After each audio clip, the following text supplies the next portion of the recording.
What's up, everyone? Welcome to the October 31st Halloween edition of FanDuel Tournament Plays brought to you by BetMGM. I'm your host, Adam Scherer. You can follow me on Twitter at ShipMyMoney DFS. And we have a 7-game NBA slate to look at tonight. As usual, we're going to take a look at 5 of the top tournament options using the Boom Bust tool on the Stokastic.com website.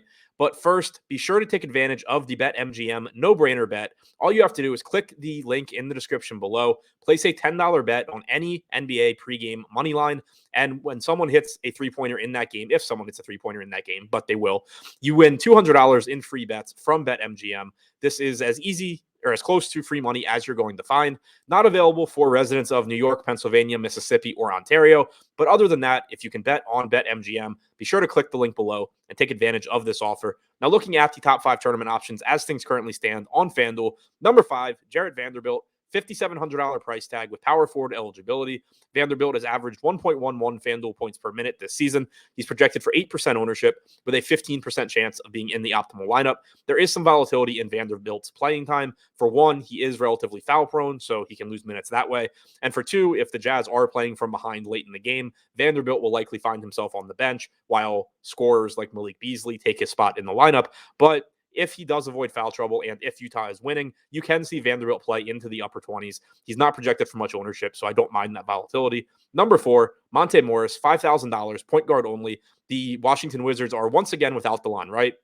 Their rotation yesterday in a relative blowout loss to Boston was an absolute mess. But I do think if we get a competitive game tonight, it's likely we see 30 to 32 minutes from Monte Morris. He's averaged 0.88 FanDuel points per minute so far this year. He's projected for 14% ownership with a 16% chance of being in the optimal lineup. Number 3, Royce O'Neal, $4,800 with small forward and power forward eligibility. O'Neal has only averaged 2/3 of a fantasy point per minute, so he's not someone you feel really good about plugging into your lineup, but he's also averaged about 37 minutes per game for the Nets this year. He's got a favorable matchup against the Indiana Pacers, and he's only projected for 12% ownership with a 16% chance of being in the optimal lineup. Number 2, going back to the Wizards, Kristaps Porzingis is $7,100 with power forward and center eligibility. He's projected for 14% ownership with a 17% chance of being in the optimal lineup. Porzingis has averaged 1.1 FanDuel points per minute this season. His playing time is a little bit of a concern because we've gotten a lot of games where it's not a competitive game, so you don't get to see how many minutes Porzingis would play, or he's in foul trouble. And obviously tonight, especially if Joel Embiid is good to go, there's plenty of foul risk for Porzingis. But even if we assume he plays 30 or 31 minutes as he has averaged so far this year, 1.1 FanDuel points per minute at that price tag looks very good.